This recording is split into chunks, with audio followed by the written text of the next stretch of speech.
السلام عليكم. رئيس الاتحاد الفرنسي احتر شقاتلي جا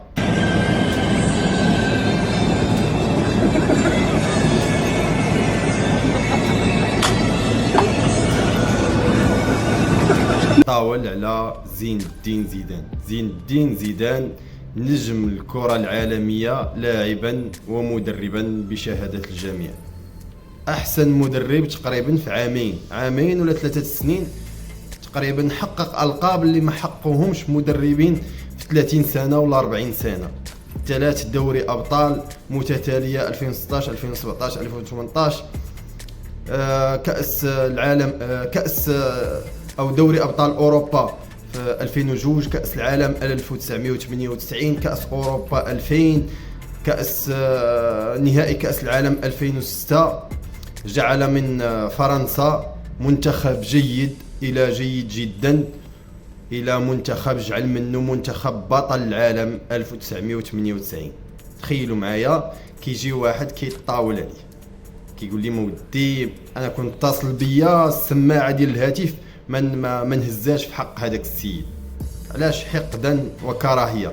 ورا قبل قلنا بان شفتوا كاس العالم الاخيره ديال فرنسا مع الارجنتين، شفتوا يعني اغلب الصحف العالميه كتحدث على المؤامره اللي تعرض ليها بنزيما، بان بنزيما كانت امر المدرب انه يقوم يعني بالتمارين الرياضيه اكثر مما عرضوا الاصابه، بان بنزيما كان موجود في دور 16 وفي نصف النهائي والنهائي كان موجود، ولكن ما تمش الاستدعاء عليه. علاش؟ لانه كيف ما قلنا هو كيتعارض مع شي حوايج، من بينهم راكم عارفين دوك الشاره ديال الالوان ودوك اللي كيدعموه هما، هو ما بغاش داكشي، لذلك وكانت تحت النقابه ديال اللاعبين من بينهم لويس الحارس لويس وجيرو وغريزمان اللي ما كانوش باغين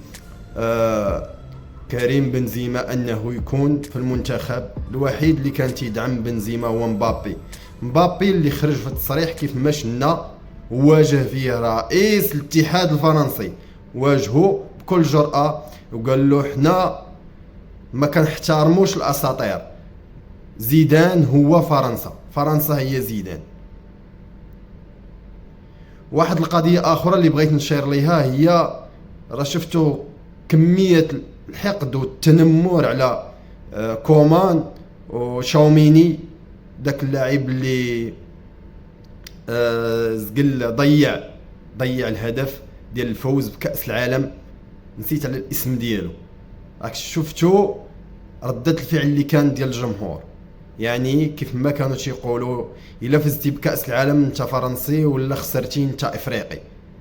هذا ميساج للاعبين يعني اللي في طور انهم يكونوا نفسهم ويختاروا بكل جرأة انهم يلعبوا مع المنتخبات ديالهم اللي كيحسوا بالانتماء ليهم، كيف ما دار زياش رغم الضغوطات الكبيرة اللي تعرض لها من الاعلام الهولندي، وكيف ما دار اشرف حكيمي بعد الضغوطات اللي تعرض لها من اسبانيا، ومع ذلك افتخر وجاب بكل جرأة وشجاعة وجا المنتخب المغربي بكل جرأة.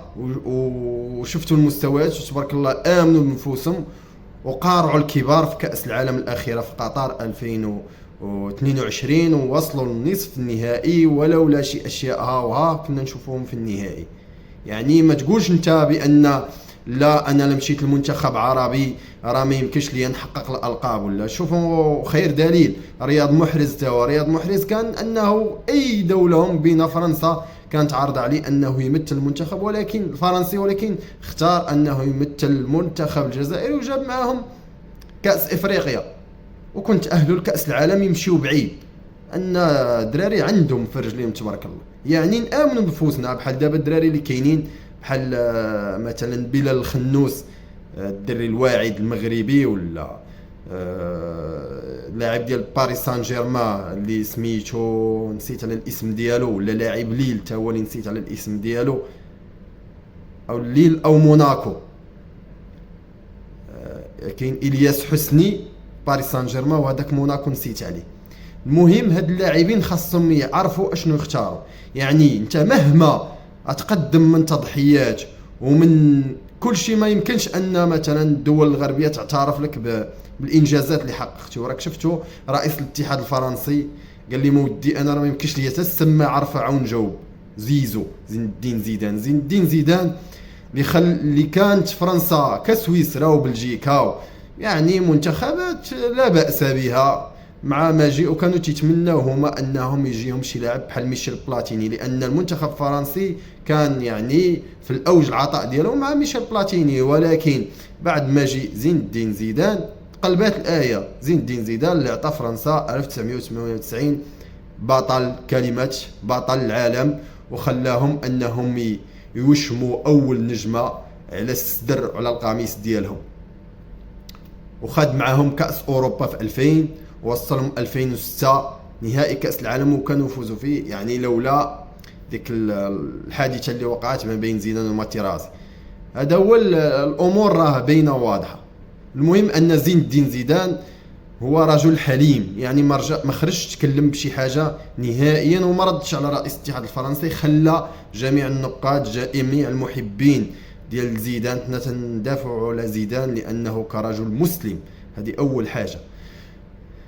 خلى النجوم بينهم النجم الصاعد كيليان مبابي اللي جاوب رئيس الاتحاد الفرنسي بكل جرأة.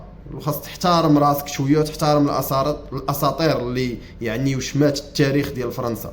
زين الدين زيدان اللي تاريخه كيتحدث عليه. زين الدين زيدان دوري ابطال اوروبا مع ريال مدريد، دوري مع يوفنتوس، خدا الدوري الايطالي وخدا بطل هذاك السوبر الاوروبي ولا ما شنو سميتو. والتاريخ ديالو كيتحدث عليه. وهو اللي جاور في التدريب انشيلوتي والداهيه البرتغالي جوزي مورينو. يعني كيفاش ما غيكونش مدرب دقيق. واللي حقق 3 اول مدرب في العالم كيحقق 3 دوري ابطال التابعين، وكل شيء عارف هادشي. 2016 2017 2018 هو من بين احسن 8 لاعبين في العالم اللي حققوا دوري الابطال والكره الذهبيه وكاس العالم. وجرد صاعق وصادم بان رئيس الاتحاد الفرنسي مشى في حالاته، حط سويرتات، زاد مع الطريق باش تعلم هذه المره تحترم الناس وتعطي قيمه الناس اللي صنعوا التاريخ، مع العلم انك انت ما قدمت لا شيء. الناس اللي صنعوا التاريخ وخلوك جزء كبير، معادله كبيره وصعبه في كره القدم، تجي ان لا في كره القدم ولا في التدريب تجي انك تجرأ عليهم. تحيه كبيره كاع الناس اللي دافعوا على اسطوره الكره العالميه زيزو وعلى راسهم مبابي. السلام عليكم.